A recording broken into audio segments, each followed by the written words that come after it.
Я держу в руках книгу, ставшей важной вехой в моей судьбе, в моей жизни. Это письма к начинающему художнику Михаила Хоробковского.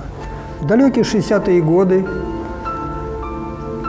я посещал студию, которая потом закрылась, и библиотека стала единственным местом, где я мог приобщаться к искусству. И вот эта вот книга, взятая мной в библиотеке имени Льва Толстого, сыграла важнейшую роль в моей жизни.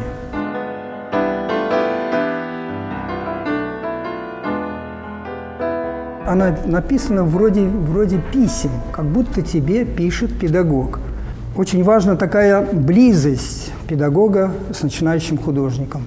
И я этому принципу следовал. Каждое письмо я прочитывал, использовал все уроки, которые он мне дали. Она на меня, конечно, оказала огромное влияние. Пришло время идти в армию, и для меня стала дилемма сдать или взять с собой книгу. Поскольку эта книга меня очень так сильно захватила, то я ее, вопреки всем порядкам, захватил в армию. За долгие 3 года армейской службы она мне очень помогала в творчестве, потому что в армии я имел возможность все-таки выходить на натуру, будучи просто оформителем-художником. В этой книге есть ряд иллюстраций, которые я неоднократно копировал для того, чтобы познать, как мастер решал ту или иную проблему. Вот рисунки Кордовского, зарисовки сосен, рисунки Серова, дуб. Так что эта книга в армии продолжала со мной быть, продолжала меня воспитывать и поучать. Вот взять письмо 15, где четко сказано, выражение Тропинина: «Лучший учитель – природа, нужно предаться ей всей душой, любить ее всем сердцем, и тогда сам человек сделается чище и нравственнее». Я, выросший в деревне, конечно, для меня природа была крайне близка. И вот это вот выражение для меня стало главным в моем ведущем творчестве. Все-таки я в душе считаю себя пейзажистом.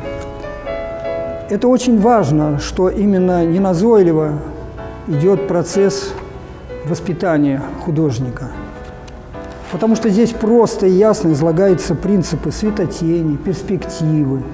Дается очень понятное изложение материала, очень доступно. Да, вот еще одно письмо-урок, которое, конечно, в процессе для меня стало очень важным. Это выражение Леонардо да Винчи: «Тот живописец, который не сомневается, немного и достигнет». Теперь с высоты лет я знаю, что есть другое выражение Леонардо, что творческий путь художника – это обочина, дорога, которая усыпана отброшенными сомнениями и неудачами. Быть неудовлетворенным – это крайне важно и необходимо в творчестве.